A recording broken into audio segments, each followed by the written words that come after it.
नमस्कार, जनपक्ष में आपका स्वागत है। मैं हूं प्रियदर्शन। दोस्तों, आखिरकार हमारे चाहते न चाहते एक गाली भारतीय राजनीति में जैसे सबसे बड़ी हो गई है। खुद प्रधानमंत्री इस गाली को लेकर बिहार के राजनीतिक गलियारे में जा पहुंचे हैं। उन्होंने पिछले दिनों एक भाषण दिया जिसमें गिनने वाले बताते हैं कि आधे घंटे से करीब के उस भाषण में कम से कम 99 बार उन्होंने माँ को याद किया, माँ के नाम की इस गाली को याद किया। तो अब जिससे हम सब आंख मिलाने से बचते थे, जिसे कान में अपने कान तक पहुँचने देने से बचते थे, वो गाली पूरे हिंदुस्तान में गूंज रही है। अब आज भारतीय जनता पार्टी की महिला शाखा बिहार में इसके खिलाफ प्रदर्शन कर रही है। दूसरे शहरों में भी ये प्रदर्शन जारी है।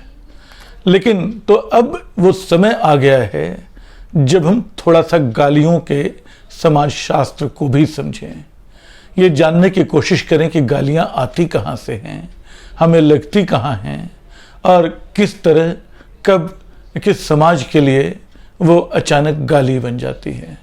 गालियों के समाजशास्त्र पे बहुत काम हुआ है। कहते हैं कि दोस्तोयेव्स्की ने भी एक लेख इस पे लिखा है, लेकिन अभी मैं उस लेख पे नहीं जाऊंगा। अभी मोटे तौर पे जो 3-4 बातें जो गालियों को लेकर समझ में आती हैं, एक तो ये है कि गाली देखिए 3-4 तरह से दी जाती है। जब सामने कोई किसी को गाली देता है तो अपनी दबंगई का, अपने वर्चस्व का, दूसरों को हिकारत से देखने की अपनी आदत का परिचय दे रहा होता है। वो जता रहा होता है कि तुझे तो मैं आदमी समझता ही नहीं, तुझसे तो बराबरी की बात करने लायक तेरी औकात में जानता ही नहीं, तू तो मेरी गंदी गाली के लायक है। एक गालियां वो दी जाती हैं। दूसरी गालियां कई बार पीठ पीछे दी जाती हैं। वो हमारे समाज की हताशा से, कुंठा से, गुस्से से निकलती हैं।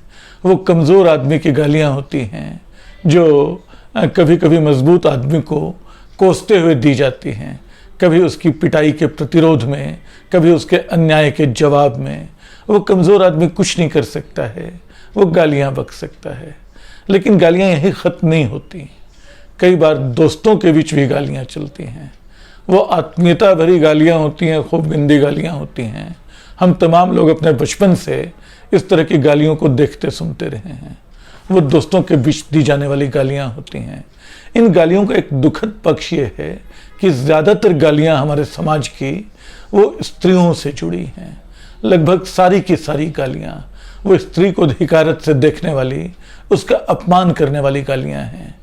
लेकिन हम चाहें तो हर शब्द को गाली बना सकते हैं और हम चाहें तो गाली से भी उसका गालीपन निकाल सकते हैं। मतलब मुझे याद आती है धूमिल की एक कविता। वो कविता लेके मैं बैठा हूँ। उसकी पंक्तियाँ कुछ इस तरह है। हर तरफ धुआं है, हर तरफ कुहासा है, जो दांतों और दलदलों का दलाल है वही देशभक्त है। अंधकार में सुरक्षित होने का नाम है तटस्थता। याद रखिए क्या कह रहे हैं धूमिल। जो दांतों और दलदलों का दलाल है वही देशभक्त है। अंधकार में सुरक्षित होने का नाम है तटस्थता। यहाँ कायर के चेहरे पर सबसे ज्यादा रक्त है। जिसके पास थाली है हर भूखा आदमी, ध्यान से सुनिएगा, जिसके पास थाली है हर भूखा आदमी उसके लिए सबसे भद्दी गाली है। तो ये है गालियों का मनोविज्ञान जो धूमिल समझाते हैं। कई बार तो लगता है कि नेता शब्द ही हमारे समय में गाली में बदल गया है।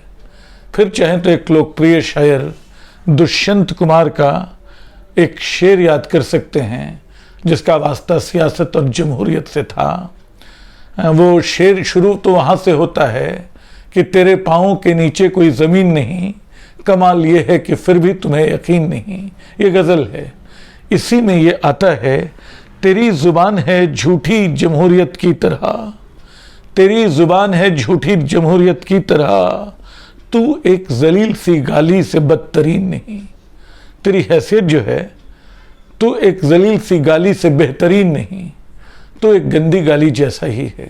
ये राजनीति में, ये सियासत के अंदाज को लेकर दुष्यंत कुमार की टिप्पणी थी। दोस्तों, तो अब गाली के समाज शास्त्र को समझते हुए देखें और याद कर सकते हैं कि हमारे यहाँ तो परंपरा में भी गालियाँ गाई जाती हैं। शादी ब्याह के मौके पे बिहार में और शायद वो पूर्वी उत्तर प्रदेश के कई हिस्सों में गालियाँ गाने का चलन है। जब बारात आती है तो उसके स्वागत में महिलाएं गाली गाती हैं और वो गालियाँ कोई सहज नहीं होती हैं। बाहर वो गालियाँ किसी को दी जाएं तो झगड़ा हो जाए, लेकिन उस समाज में, उस संस्कृति में सब गालियों को स्वीकार करते हैं। तो गालियाँ कितनी प्रभावी हैं, कितनी मारक हैं, वो इस पर निर्भर करता है कि गाली दे कौन रहा है, गाली सुनने वाला कौन है, वो गाली को कितनी अहमियत दे रहा है। दुर्भाग्य से जिसने गाली दी उसका कुछ पता नहीं है। वो एक मंच से दी गई जो राहुल गांधी और तेजस्वी यादव का मंच था। वो वहाँ थे भी नहीं उस समय, लेकिन इस गाली को कायदे से भुला दिया जाना चाहिए था।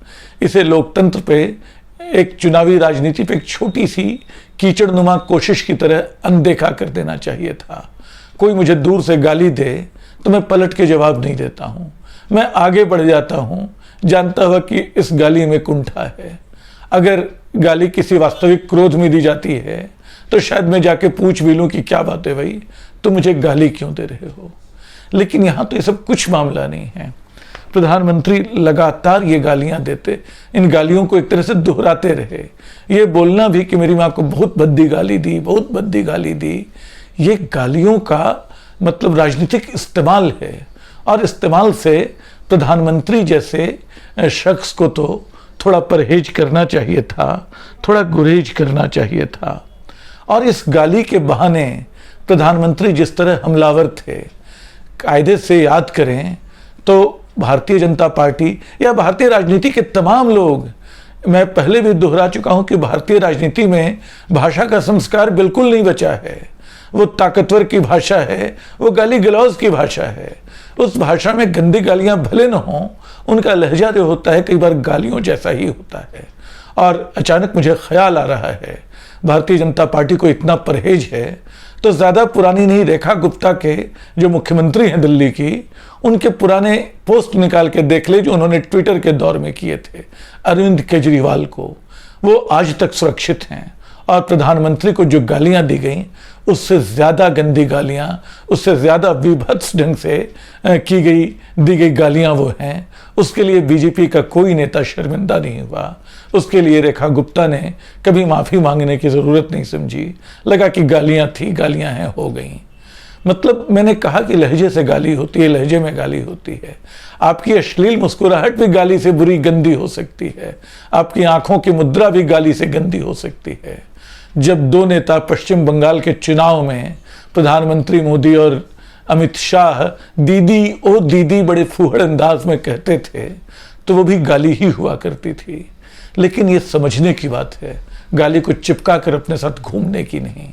दुर्भाग्य से इस चुनाव में बाकी तमाम मुद्दों को छोड़कर बीजेपी एक गाली पुराण लेके बैठ गई है।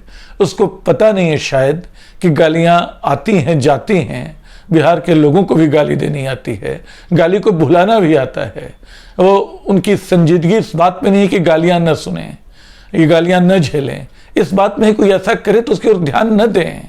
ये बड़े होने का तकाजा है, ये बड़े होने की शख्सियत की पहचान है। प्रधानमंत्री ने ये बड़प्पन बिहार में नहीं दिखाया। अब चूंकि वो इशारा कर चुके हैं तो उनकी पूरी पार्टी इस गाली आंदोलन में लग जाएगी। आने वाले दिन आपको भारतीय राजनीति के ज़्यादा विभत्स दिन देखने को मिल सकते हैं।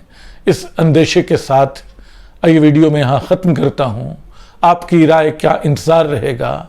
आपकी राय संबल देती है, ताकत देती है, अगले वीडियो का हौसला देती है। शुक्रिया।